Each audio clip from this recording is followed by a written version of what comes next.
So, hari ini saudara, saya akan share tentang doa. Apa yang menjadi kebenaran, apa yang saya pegang selama ini dalam kehidupan doa saya, dan apa pengalaman saya di dalamnya.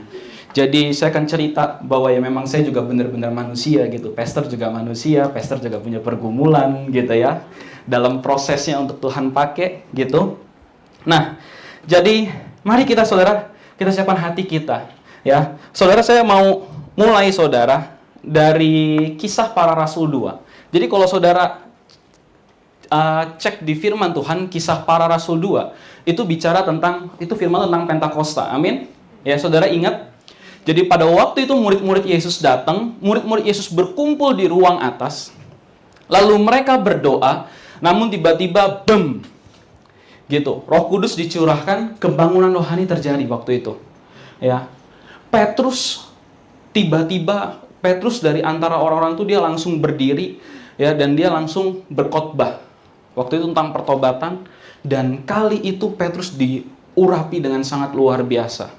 Gitu. Karena ada satu ayat yang Petrus sampaikan, dia bilang setiap perkataan Yesus itu membuat mereka haru. Gitu. Arti kata haru itu dalam bahasa aslinya itu seperti tombak yang ditusukkan.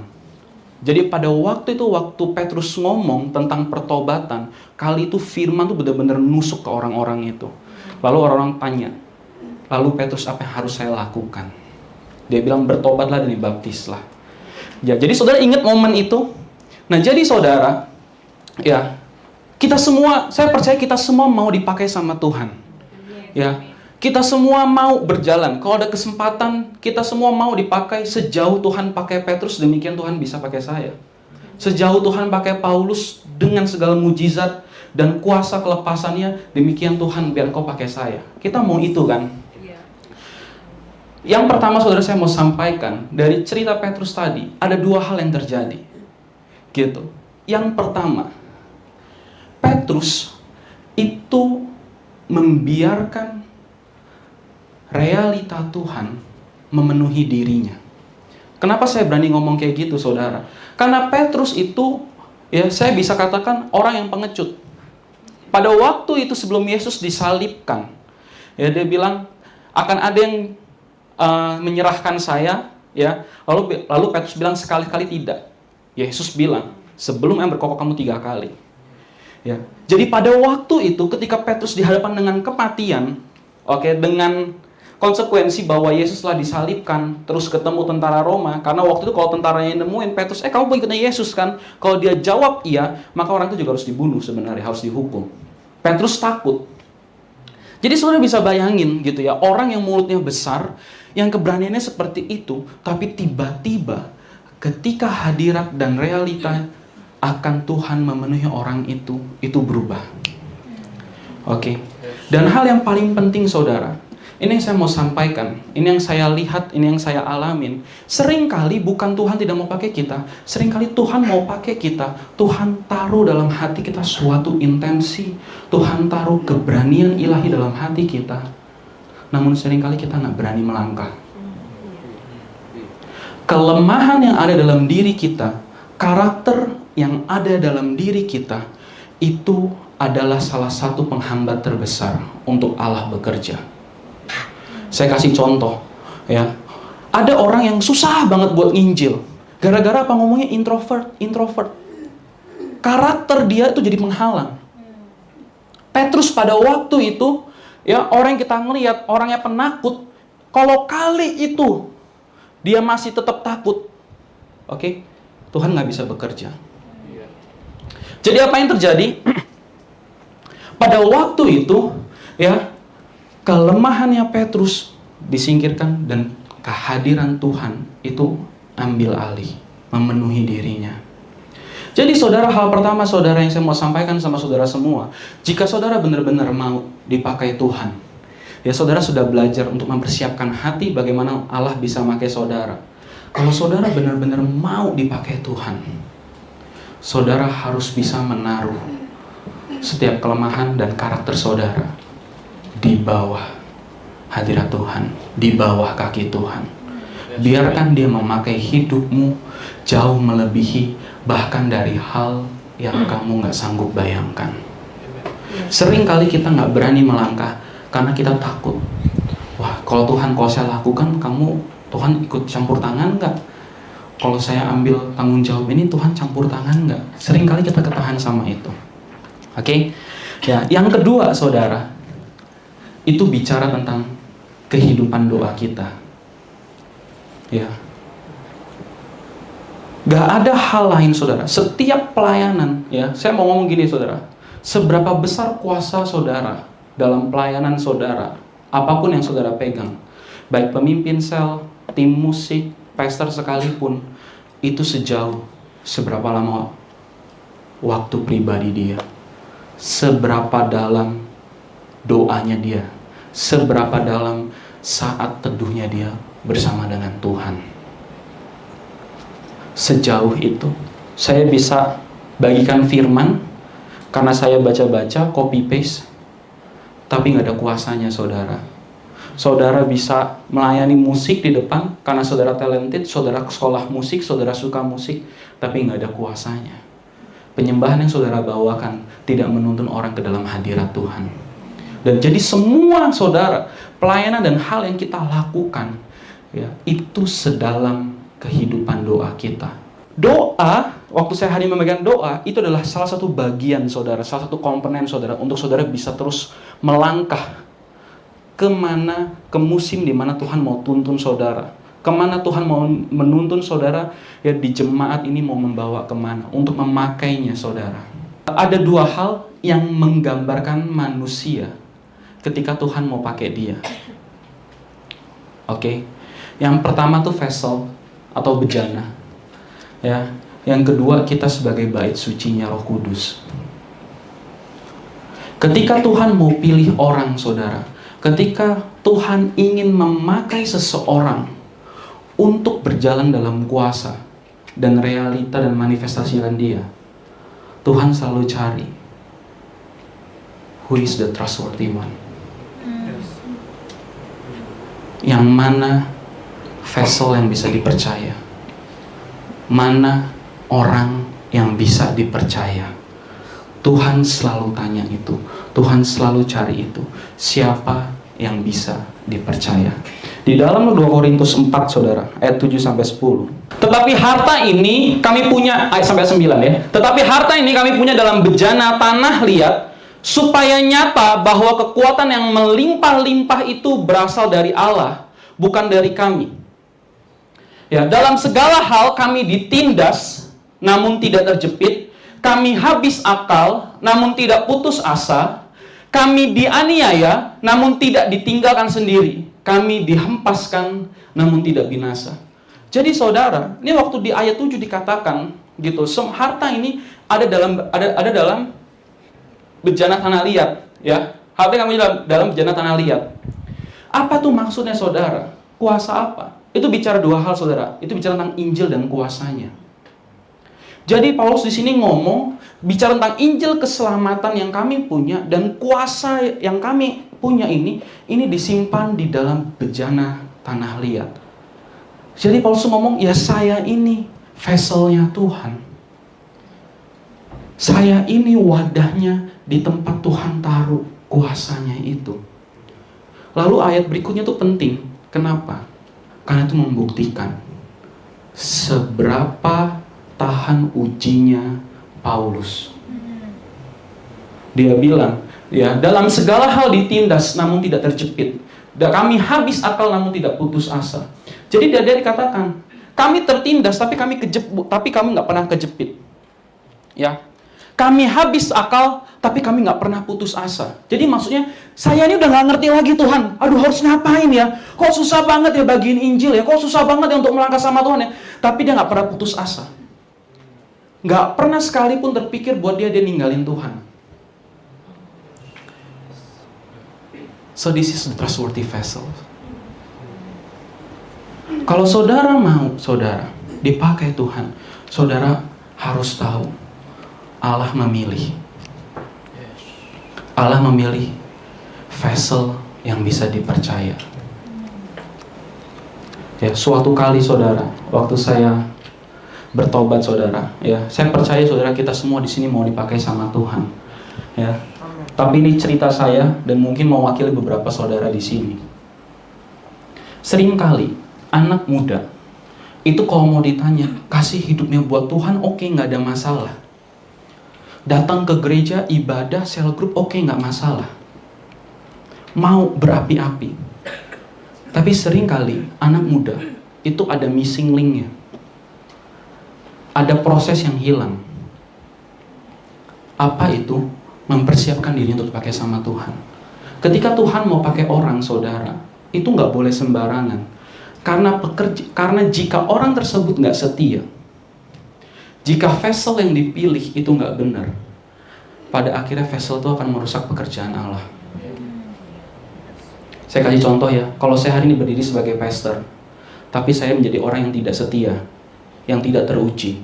Suatu saat saya buat salah, suatu saat saya ambil uang gereja, saya merusakin pekerjaan Tuhan yang sebelumnya Tuhan kerjakan lewat saya. So that's why Tuhan pilih, God choose His vessel. Amin. Ya. Dan yang kedua, saudara, itu bicara tentang bait sucinya Allah. Ya. Hari ini, saudara, waktu kita bicara tentang bait suci, saya mau sampaikan saudara di dalam 1 Korintus 6 ayat 19. Atau tidak tahukah kamu bahwa tubuhmu adalah bait Roh Kudus yang diam di dalam kamu, Roh Kudus yang kamu peroleh dari Allah, dan bahwa kamu bukan milik kamu sendiri. Jadi saudara, ayat ini saya pernah bagian di Wavescamp, ya. Jadi ayat ini bicara tentang orang-orang yang telah diselamatkan. Kalau insan hari ini berdiri dan saya bilang saya telah diselamatkan, sebenarnya saya telah ditebus dan saya itu telah dibeli. Dan karena saya telah ditebus, hidup saya, tubuh saya ini menjadi bait sucinya Roh Kudus. Oke? Ya, itu satu, saudara catat aja. Ya, di ayat yang lain, waktu Yesus bertemu dengan perempuan di pinggir sumur, ya, Tuhan bilang, datanglah kepadaku yang haus. Ya, kau akan menerima aliran-aliran air kehidupan. Ya, jadi saudara, ya, kita ini sebenarnya adalah bait sucinya Tuhan. Ya, dan kita ini adalah orang-orang yang telah diselamatkan, itu menjadi bait sucinya. Dan orang-orang yang telah diselamatkan, kemanapun dia berjalan, dia itu membawa aliran air kehidupan. Amin. Amin. Ya, Yehezkiel 47 ayat 1-17. Saya mau ajak saudara untuk melihat firman ini dari sisi yang lain. Oke, saya percaya ini adalah firman Tuhan yang sering kali dibukakan. Yehezkiel 47 ayat 1-12. Kemudian ia membawa aku kembali ke pintu bait suci, dan sungguh ada air keluar dari bawah ambang pintu bait suci itu dan mengalir menuju ke timur, sebab bait suci juga menghadap ke timur, dan air itu mengalir dari bawah bagian samping kanan dari bait suci itu sebelah selatan mezbah. Lalu diiringinya aku keluar melalui pintu itu. Oke, ya, di ayat 3 kita loncat. Sedang orang itu pergi ke arah timur dan memandang tali pengukur di tangannya, ia mengukur 1000 hasta dan menyuruh aku masuk ke dalam air itu. Maka dalamnya sampai di pergelangan kaki. Ya, saudara ingat ayat ini tahu? Ya, ini bicara tentang air yang keluar dari bait suci itu bicara tentang hadirat Tuhan. Gitu. Yehezkiel yang dibawa itu bicara tentang orang-orang yang berendam dengan hadirat Tuhan. Hadirat Tuhan itu datang, ya, dari kaki, ya, naik sampai saya nggak bisa berjalan dan saya harus berenang. Gitu. Tapi hari ini saudara, saya mau ajak saudara lihat, saudara. Firman Tuhan bilang, kamu tuh bait sucinya Tuhan. Dan kepada orang-orang yang telah menerima keselamatan, dalam hatinya mengalir aliran-aliran air kehidupan. Jadi saudara, ya, mari kita lihat dalam Yehezkiel 47, ini bicara tentang kehidupan seorang Kristen yang adalah tempelnya Tuhan, yang adalah bait sucinya Tuhan, yang Tuhan pakai untuk ngalirin. Oke, kadang kita berhenti baca ayatnya, begitu sampai sepinggang orang tersebut udah nggak bisa jalan dan dia harus berenang. Oke, tapi kita baca terus ya saudara. Tadi kita di ayat 3, di pergelangan kaki. Di ayat 4, ia mengukur 1000 hasta lagi dan menyuruh aku masuk sekali lagi dalam air itu. Sekarang sudah sampai lutut. Kemudian ia mengukur 1000 hasta lagi dan menyuruh aku ketiga kalinya masuk ke dalam air itu. Sekarang sudah sampai di pinggang. Ayat 5. Sekali lagi ia mengukur 1000 hasta lagi. Sekarang air itu sudah menjadi sungai, di mana aku tidak dapat berjalan lagi, sebab air itu sudah meninggi sehingga orang dapat berenang. Suatu sungai yang tidak dapat diseberangi lagi. Lalu ia berkata kepadaku, sudahkah engkau melihat, hai anak manusia? Kemudian ia membawa aku kembali menyusur tepi sungai. Dalam perjalanan pulang, sungguh sepanjang tepi sungai itu ada amat banyak pohon di sebelah sini dan di sebelah sana. Ia berkata kepadaku, sungai ini mengalir menuju wilayah timur dan menurun ke Araba Yordan dan bermuara di Laut Asin, air yang mengandung banyak garam, dan air itu menjadi tawar. Sehingga kemana saja sungai itu mengalir, segala makhluk hidup yang berkeriapan di sana akan hidup. Ikan-ikan akan menjadi sangat banyak, sebab kemana saja air itu sampai, air laut di situ menjadi tawar, dan kemana saja air sungai itu mengalir, semua di sana hidup. Maka penangkap-penangkap ikan penuh sepanjang tepinya, mulai dari En-Gedi sampai En-Eglaim. Daerah itu menjadi penjemuran pukat, dan sungai itu ada berjenis-jenis ikan. Seperti ikan-ikan di laut besar sangat banyak. Tetapi rawa-rawanya dan paya-payanya tidak menjadi tawar. Itu menjadi tempat mengambil garam. Pada kedua sungai itu tumbuh bermacam-macam pohon buah-buahan yang daunnya tidak layu dan buahnya tidak habis-habis. Tiap bulan ada lagi buahnya yang baru, sebab pohon-pohon itu mendapat air di tempat kudus itu. Buahnya menjadi makanan dan daunnya menjadi obat. Saudara, ya, kalau kita ngelihat saudara firman ini dari point of view bait sucinya, ya, di sini firman Tuhan, dari bait sucinya Tuhan itu ngalir sungai, dan sungai itu pergi ke tempat-tempat, ke laut yang asin, langsung pada waktu itu berubah jadi tawar. Saudara tahu, di laut mati karena kadar garamnya terlalu tinggi, nggak ada makhluk hidup yang bisa tinggal di sana. Tapi sungai ini, waktu sungai datang lahir, waktu sungai ini datang kena ke laut yang asin tersebut, lautnya berubah jadi tawar. Dan yang lebih luar biasa lagi, ikan-ikan di sana, katakan ikan-ikan tuh jadi hidup, dan banyak ikan-ikan berdatangan. Lalu sungai itu tetap terus jalan, kanan kirinya tumbuh pepohonan, dan di kanan kiri tumbuh pepohonan itu tumbuh buah. Ya, buahnya ada tiap bulannya, daunnya jadi obat. Saudara bayangkan saudara, kalau saudara mau dipakai jadi Tuhan, dan kalau saudara adalah bait sucinya Tuhan, dalam hidupnya saudara, kemanapun saudara pergi, saudara tuh bawa berkat. Kemanapun saudara pergi, kalau saudara ngeliat ayat ini, saudara tuh membawa kehidupan. Karena ikan yang mati waktu itu hidup. Kemanapun saudara pergi, ke tempat yang kering dalam arti rohani, saudara membawa kehidupan di sana.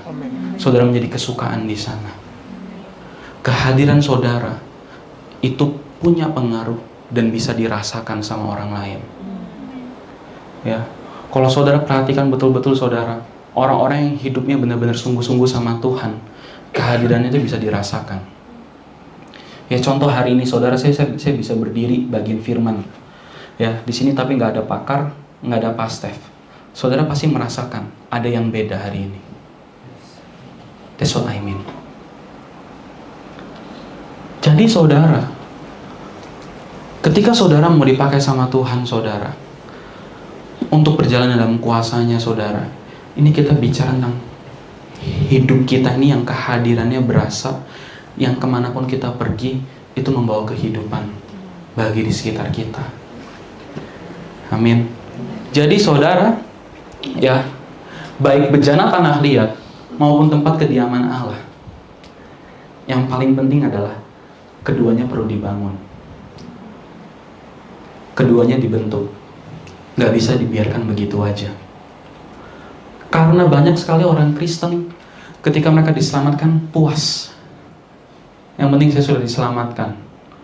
Bahkan lebih buruknya, ada orang Kristen tahu kebenaran, tapi kehidupan keuangannya tidak ada bedanya dengan kehidupan orang yang belum bertobat.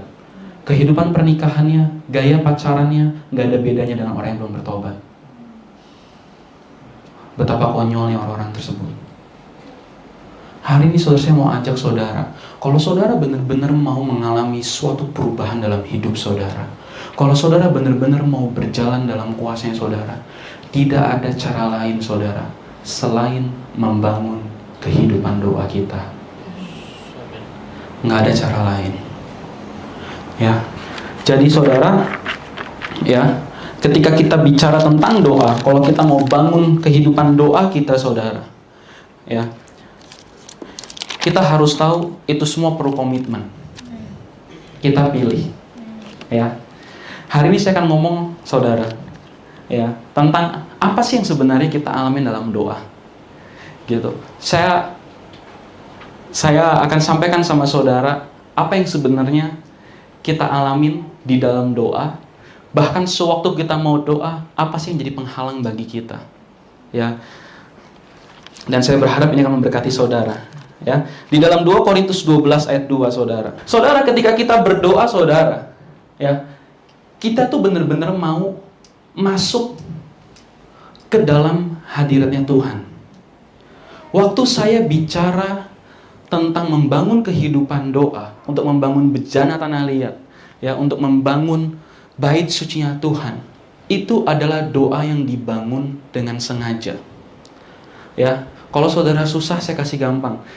Contohnya, sebagaimana saudara ngatur, saudara punya waktu pacaran sama gebetan saudara, atau suami dan istrinya, demikian kita atur waktu kehidupan doa. Jadi, itu dibangun dengan sengaja. Bukan pas ada waktunya, bukan pas ada sempatnya. Oke? Jadi, kehidupan doa yang dibangun, itu adalah kehidupan doa yang ada di tempat tersembunyi. Kehidupan doa yang dibangun di mana tiada satu orang pun yang melihat. Hanya antara saudara dan Tuhan. Oke. Ya. Di dalam 2 Korintus 12 ayat 2 saudara. Aku tahu tentang seorang Kristen 14 tahun yang lampau, entah di dalam tubuh aku tidak tahu, entah di luar tubuh aku tidak tahu. Allah mengetahuinya. Orang itu tiba-tiba diangkat ke tingkat yang ketiga dari surga. Oke, jadi saudara, di sini Paulus tuh dapat penglihatan, dia bilang, saya ini diangkat, gitu, ke tempat ketiga, gitu. Ke tempat ketiga itu bicara tentang hadiratnya Tuhan, saudara, surganya Tuhan. Dia diangkat ke situ. Ketika kita ngomong kehidupan doa pribadi yang dibangun dengan sengaja, itu bukan tentang doa yang seperti kita lakukan, Bapak mengucap syukur, kalau hari ini aku bangun tidur dengan mimpi indah daripadamu, Bapak, saya mau berdoa biar hari ini Tuhan kau jagain saya perjalanan pergi dan pulang dari kantor atau ke toko, biar kau berkati pekerjaan saya, amin. Bukan begitu saudara, ya. Tapi ini bicara saat intim yang saudara benar-benar mengalami Tuhan secara pribadi. Karena saudara mau mengalami Tuhan yang pribadi saudara nggak bisa nggak ngatur waktu. Ya. Hari ini saudara, saudara sudah dengar semua pengajaran.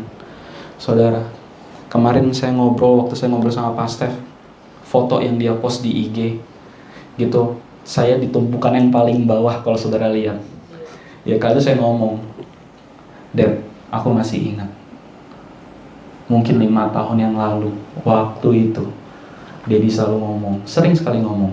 Dedi ngomong, orang bisa duduk di tempat yang sama, dengar firman yang sama, makan rohani yang sama, tapi 5-10 tahun lagi berbeda.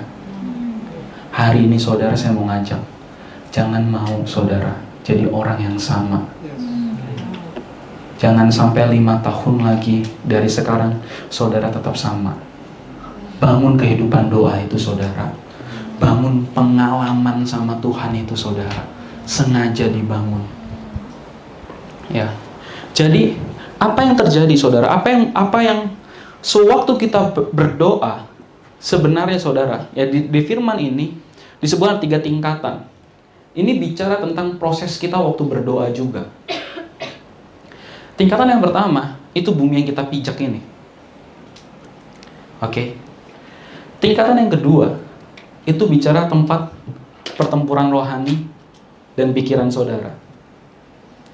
Oke. Ya. Tingkatan yang kedua, kalau saudara mulai lebih dalam, itu ada di cerita di Daniel. Waktu itu Daniel berdoa.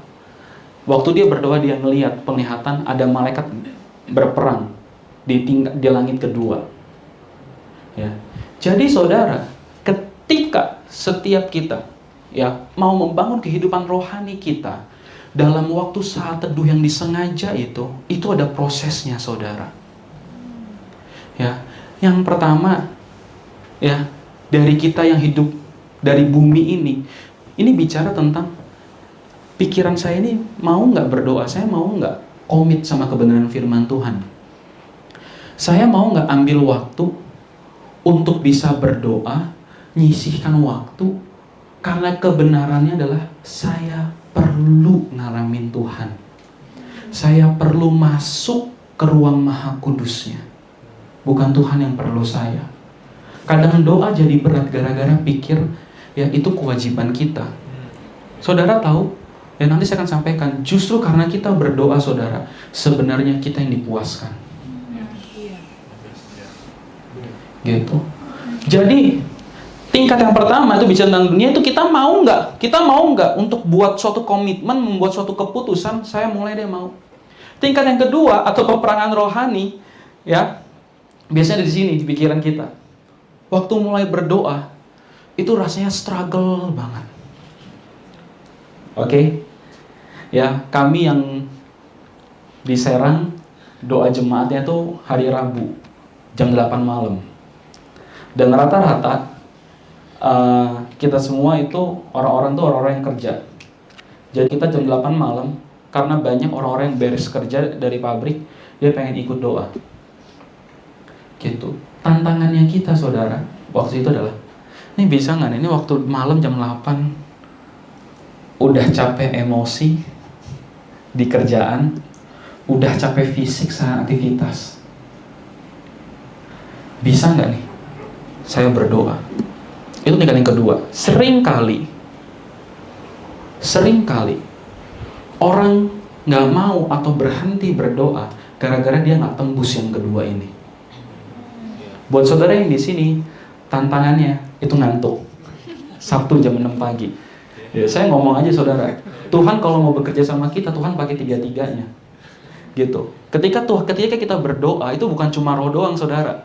Ya, mental kita, fisik kita itu libat. Kan kita satu kesatuan. Kita satu kesatuan saudara. Gitu. Saudara nggak akan bisa ngomong intim sama pasangan saudara kalau saudara juga capek, males. Gitu. Saudara yang di sini masih single, pulang ke rumah ketemu orang tua, di sekolah habis dikerjain atau habis ribut sama orang, juga saudara males ngomong. Kalau ngalamin kelainan mental, itu sebabnya saya bilang kita harus bangun dengan sengaja, disiapkan. Ya, apa sih pertempuran di tingkat kedua waktu kita mau masuk dalam hadirat Tuhan? Biasanya kekhawatiran. Ada aja yang kepikiran, gitu ya. Buat yang ibu-ibu, aduh kompor udah mati belum ya? Gitu. Tadi habis makan nasi udah ditutup belum ya? Takut cicak masuk. Tiba-tiba ada aja yang bukan pikiran jadi pikiran kali itu. Gitu. Semua datang.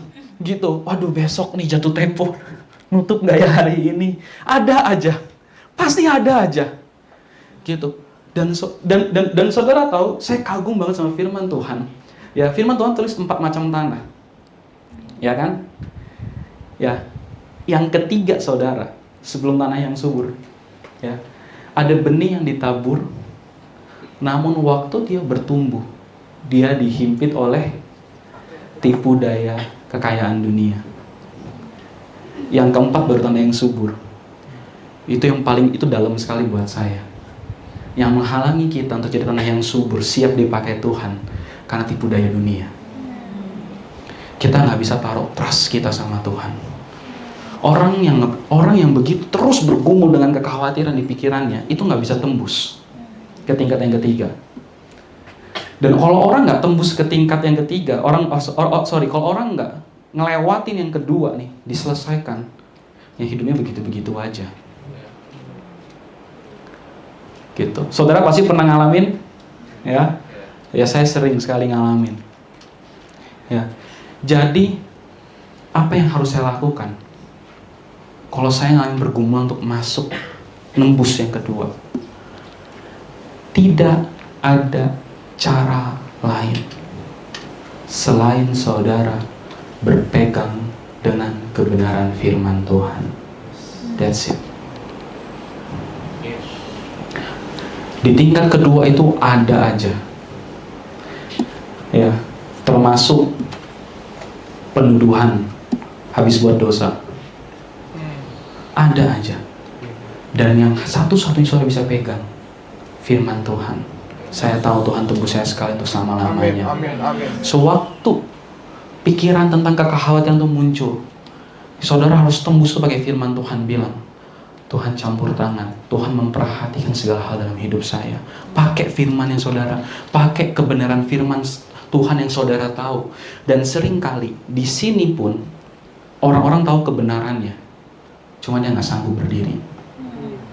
Dia quit, dia keluar. Dan dia bakal keluar sudah 15 menit, capek, doa nggak masuk dalam hadirat Tuhan.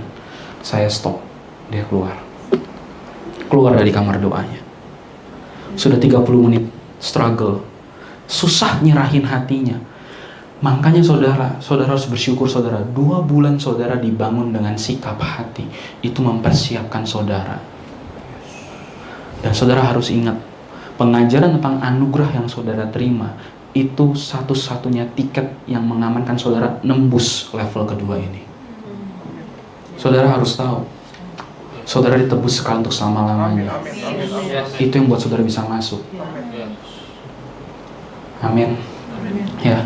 Nah, lalu yang ketiga saudara, ya, itu udah benar-benar bicara tentang hadiratnya Tuhan, the presence itself.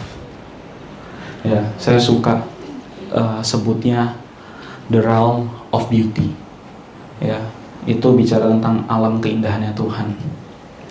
Di situ kita semua akan dapat segala hal yang saudara perlukan. Saudara harus tahu, ya, ketika saudara diselamatkan, saudara menjadi ciptaan yang baru. Saudara harus tahu bahwa saudara adalah makhluk rohani, dan saudara harus tahu, ya, sumber tenaga saudara itu cuma di hadirat Tuhan. Gak ada tempat lain saudara. Makanya kita harus tembus masuk ke sana saudara. Jangan ngalah, jangan nyerah. Ya.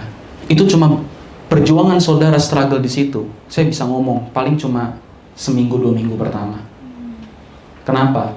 Karena ketika orang mulai biasa masuk ke dalam hadirat Tuhan sekali, 2 kali, itu bicara tentang hatinya. Orang yang hatinya lembut, dalam bahasa aslinya itu adalah orang yang hatinya tuh bersandar sama Tuhan. Jadi ketika saudara semakin sering doa, hati saudara tuh semakin terbiasa untuk bersandar sama Tuhan. Dan kalau hati saudara semakin terbiasa bersandar sama Tuhan, saudara tuh makin gampang masuk ke sana. Percaya sama saya, seminggu 2 minggu pertama saudara lewatin. Dan setelah itu saudara akan selalu menunggu-nunggukan, Tuhan kapan saya bisa berdoa ya? Wah, saya pengen berdoa. Di situ saudara, kemana pun saudara pergi, ya, Tuhan itu seperti menjadi pribadi yang paling dekat dalam hidup saudara. Jangan berhenti saudara, jangan nyerah, ya.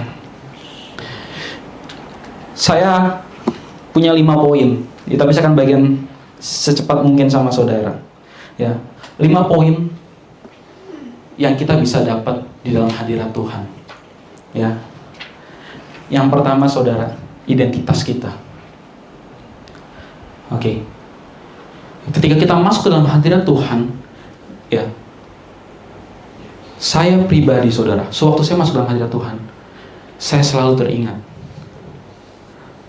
bahwa Tuhan sudah tebus saya.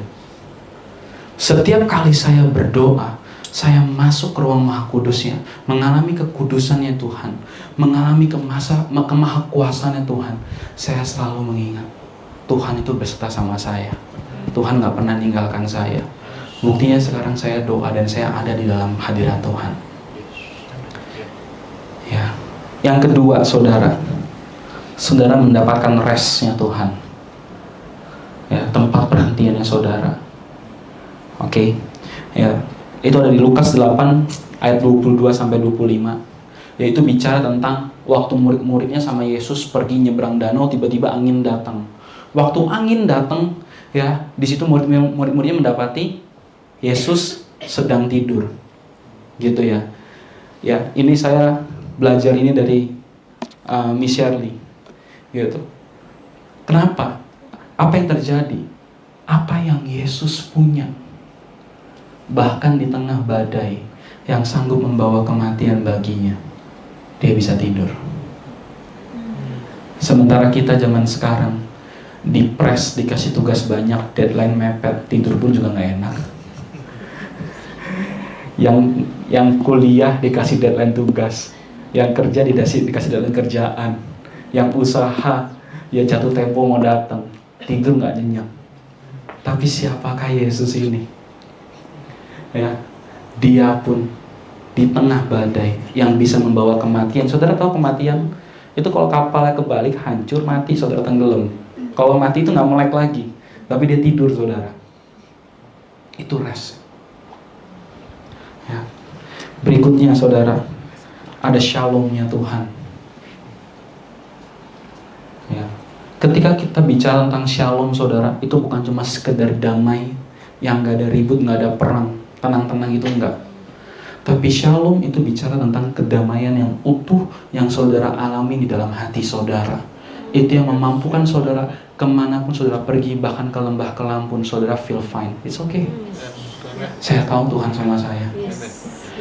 Damai ini yang membuat seseorang itu sadar, saya nggak takut di lembah kelam pun. Tuhan akan menyediakan makanan di hadapan lawannya. Saudara dapat shalom, saudara. Ya, berikutnya saudara dapat strength, kekuatan yang daripada Tuhan. Saudara akan dikuatkan di sana. Jadi sebenarnya adalah sangat bodoh bagi kita kalau kita merasa saat teduh itu seperti tuntutan. Karena nggak ada satupun yang kita butuhkan selain kita tinggal di dalam hadirat Dia.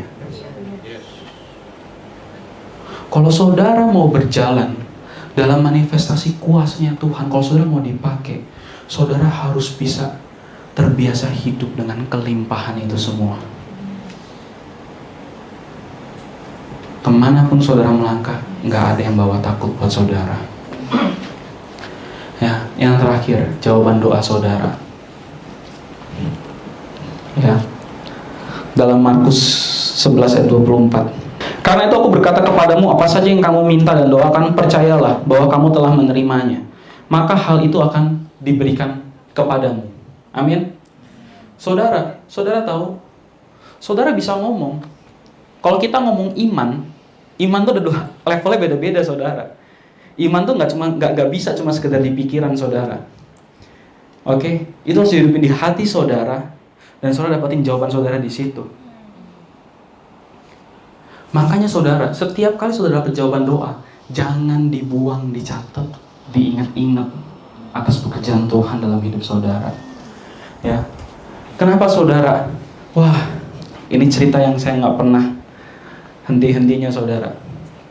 Waktu saya sama Jesslyn saudara mau nikah saudara, ya kita udah set semua budget gitu ya, gitu. Salah satunya waktu itu saya pengen banget, gitu. Tuhan, saya pengen loh.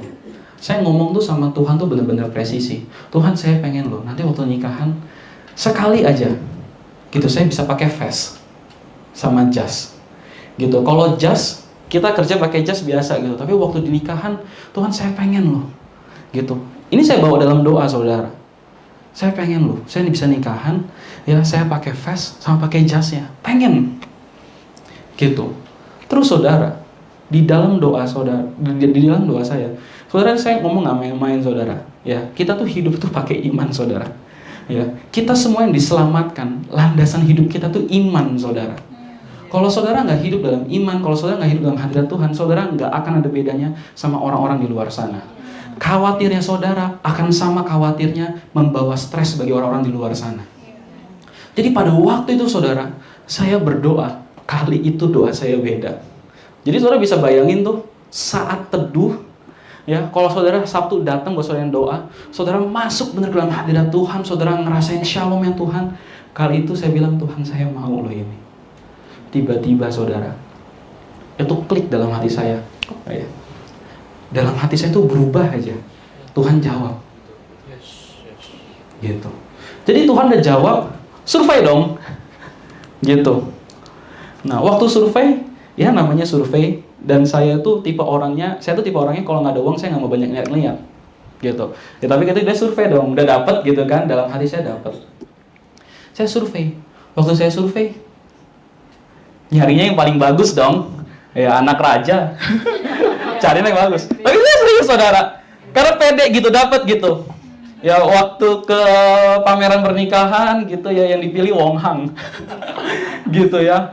Wah itu angkanya buat jas aja satu set 15 juta. Sementara kita udah komit sama Jesslyn, itu komitnya nggak nyampe 15 juta buat saya. Udah gitu, berjalan. Waktu jalan, kok yang mendadak ini datangnya bukan cuma cinta, pengeluaran juga keluarnya dadakan. Timbul aja gitu, ada aja. Waduh, dari budget itu saya turunin deh, ya udahlah, jangan orang lah gitu.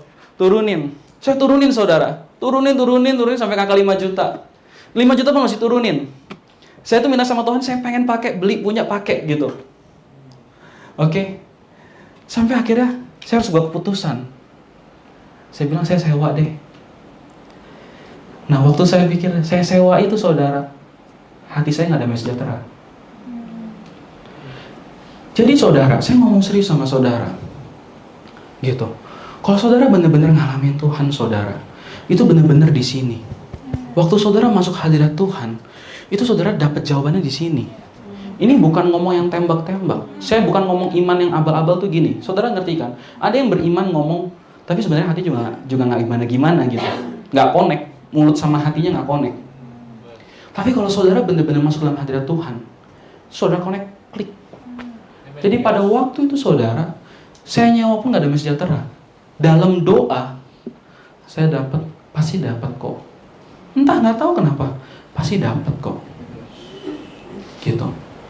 Jadi singkat cerita, ya, saya ngobrol sama teman saya tanya, San gimana San persiapan pernikahan? Ya gini dan begitu gitu. Ya saya nggak nyangka, saya ngomong aja apa adanya gitu kan. Saya sampaikan apa pergumulan saya gitu kan, ya cerita gitu teman. Terus teman saya kasih sama saya. Kali itu saudara, yang pertama kali sama gitu ya. Terus saya nangis benar.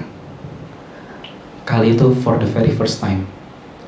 Firman Tuhan bilang, rumput di ladang, bunga bakung di ladang Tuhan perhatikan. Mereka pun berpakaian lebih indah daripada sebelum. Saya kali itu tahu firman itu jadi rema. Jadi saudara, saya hari ini bagian sama saudara. Kesaksian ini semua saudara, ini bicara tentang kenyataan dari realita hadirat Tuhan. Saudara, imannya saudara itu dapat jawaban doa tuh di mana? Di situ. Ngelewatin prosesnya di mana saudara? Di situ. Gitu. Sebelumnya saya dapat apa? Ya dapat yang simple-simple, kayak sekedar pengen punya motor baru, Tuhan kasih. Motor semua yang saya pakai itu semua hasil doa. Dan Tuhan berikannya tuh dengan cara yang aneh. Gitu. Dalam keadaan yang saya punya motor lama, tiba-tiba papi kasih motor baru. Yang nggak kepikiran, karena saya tahu papi saya tuh bukan orang yang bakal kasih barang kalau masih ada, selama rodanya masih ada 2 dan muter, pakai gitu. Entah gimana cara muternya pakai. Gitu. Tapi kali itu motor yang saya pakai lagi sehat-sehat aja, saya mau ganti nggak? Dan saya nggak ngeliat itu sebagai pemberian dari papi yang lewat begitu aja. Tapi saya ngeliat itu Tuhan campur tangan.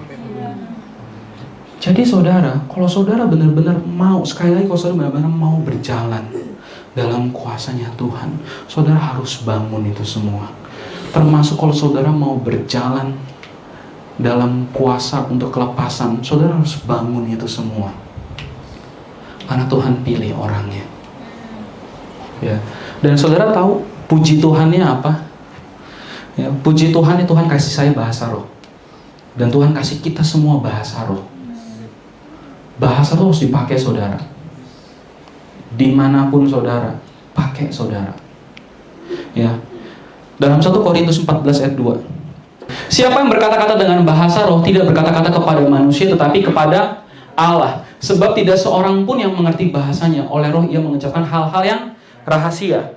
Saudara tahu kenapa waktu bahasa roh? Ya saya suka banget, saya pakai ayat ini dan saya suka banget. Karena katakan gini saudara. Siapa yang berkata-kata dengan bahasa roh tidak berkata-kata kepada manusia, melainkan kepada Allah. Jadi saudara ngerti? Sewaktu saudara berbicara bahasa roh, di waktu yang sama saudara ada di dalam private line-nya bersama dengan Allah. Only you and God. Itu yang saya suka banget. Jadi sebenarnya masuk ke dalam hadirat Tuhan itu susah nggak sih? Enggak. Satu-satunya hal yang menghalangi kita masuk ke hadirat Tuhan, pikiran kita. Pertempuran rohani itu melihat segala kemustahilan di depan mata, ya, melihat deadline yang 6 jam lagi saya harus ada, melihat segala kemustahilan 2 hari lagi, melihat segala kemustahilan di depan mata. Tapi saudara bisa serahkan itu dalam Tuhan. Saudara punya hati yang lembut, hati yang bersandar sama Tuhan. Saudara akan lewatin itu. Dan pada waktu yang sama, you are in one room. Saudara dalam satu ruangan sama dia, private, only you and him. Ini serius saudara. Ya, amin. Ya, mari kita bangun saudara kehidupan doa kita. Ya, nah ini yang saya temukan saudara, yang saya dapat ya. Apa saja yang buat seseorang tuh susah dalam berdoa? Mungkin ini jadi pertanyaan saudara, ya. Tapi saya akan bagikan sama saudara ya. Yang pertama, apa yang buat seseorang susah untuk doa? Karena dia merasa tidak butuh Tuhan. Oke. Hamba Tuhan, seorang pastor, dia merasa pintar, sekolah teologi, tahu firman, saya bisa untuk ngomong dan sampaikan firman dalam waktu 40 menit sampai 60 menit. Saya nggak mau doa. Waktu doanya flat. Karena dia ngerasa biasa-biasa aja. Dia tidak datang sama Tuhan. Dia nggak copot pencapaian dia, title-nya dia nggak copot. Padahal Tuhan set bahwa kita semua itu adalah anaknya. Dan kita tuh datang itu benar-benar apa ada yang Tuhan terima. Tapi waktu datang, dia selalu gembar-gemburkan semua kekuatan yang dia bisa. Gak bisa dia ngalamin Tuhan. Gak bisa ngalamin kedalamannya Tuhan. Dalam semua hal. Jadi pemimpin di gereja, oh saya jago mimpin kok, saya tahu cara handle orang. Ini bicara tentang human resource saja, saya bisa ngatur. Yang melayani, oh saya bisa kok ngatur acara, saya biasa ngatur acara. Yang di musik, oh saya biasa kok musik, saya hidupnya dari musik. Orang-orang yang merasa gak butuh Tuhan, itu gak akan pernah bisa masuk ke kedalamannya Tuhan. Ya. Yang kedua, ya, biasanya hati dan pikirannya tidak align. Oke, hati dan pikirannya itu nggak connect. Gitu, ada satu aja. Oke, antara pikirannya pikirannya khawatir, gitu ya, hatinya mau berdoa tapi capek, pikirannya kayak males, kayak enggak, gitu ya. Itu sebabnya saudara, kita harus sisihkan waktu. Kita harus siapkan waktu. Saya pribadi saudara, ya, kalau doa itu ya pasti waktunya sendiri. Kalau enggak ya pagi banget, yang malam banget. Tapi biasanya yang malam banget jarang kejadian. Gitu. Ya begitu merem dia pikir masuk hadirat Tuhan, taunya masuk peluang mimpi. Gitu ya. Dipikir ketemu Tuhan dalam hadirat Tuhan, taunya ketemu Tuhannya di mimpi, gitu ya. Itu beda ceritanya saudara ya, gitu ya. Di mimpinya aneh-aneh lagi. Saudara nggak ngalamin kedalaman itu ya. Beda dengan orang-orang maksudnya yang dapat karunia mimpi dan penglihatan, gitu ya saudara ya. Saudara ngerti konteksnya ya. Jadi saudara siapkan waktu, ya. Dan saudara, saya pribadi, ya, cara saya menghargai orang, lebih dari sekedar host memberikan orang tersebut makanan, uang, dan sebagainya. Saya kasih waktu. Biasanya, setiap kali ada janji, saya akan usahakan sampai di tempat paling lama 15 menit sebelum waktunya. Sebisa mungkin. Saya sangat menghargai waktu. Karena ketika saya datang lebih awal dari orang tersebut, artinya saya siap untuk orang tersebut. Saya menghargai orang tersebut. Gitu. Saudara, tadi Pastor Chef ajak kita untuk membangun budaya untuk datang tidak telat. Saudara, hari ini saudara, mari kita punya hati. Ya, kalau Tuhan benar-benar berharga buat kita semua, mari kita set waktu. Jangan datang terlambat. Amin. Ya. Yang ketiga, saudara, ya, yang membuat seseorang susah masuk dalam doa, rasa pahit, rasa kecewa. Karena ketika seseorang pahit dan kecewa, hatinya mengeras. Cukup Tuhan. Orang yang hatinya keras itu nggak bisa menerima kasihnya Tuhan. Orang yang hatinya keras susah jumpa sama Tuhan. Yang hatinya keras, yang sama sekali nggak mau mengampuni, itu susah masuk ke dalam hadirat Tuhan. Kenapa saudara? Karena Tuhan tuh kasih. Saudara datang sama Tuhan dengan hati yang keras, yang benar-benar nggak bisa ngampunin orang, dan saudara set standarnya saudara sendiri atas hidup orang-orang lain, saudara nggak bisa masuk dalam hadirat Tuhan. Karena saudara ada di posisi yang bertentangan dengan Allah. Beda ya dengan orang yang rasanya pahit, kecewa, tapi datangnya sama Tuhan. Tuhan tolong bantu saya ngampunin orang itu. Beda dengan orang yang tetap teguh mempertahankan ini hak saya, harus maunya saya. Nggak bisa saudara. Ya, yang terakhir saudara, itu orang yang tertuduh. Oke. Orang yang tertuduh karena buat salah, itu susah untuk masuk hadirat Tuhan. Kecuali dia ingat, kecuali dia tahu anugerah Tuhan dalam hidupnya dia. Itu sebabnya saudara, dari 4 ini saudara, semua pertempurannya di mana? Di kepala kita. Dan gak ada hal yang kita bisa pegang untuk masuk ke dalam ruang maha kudusnya, kecuali kebenaran firman Tuhan. Amin.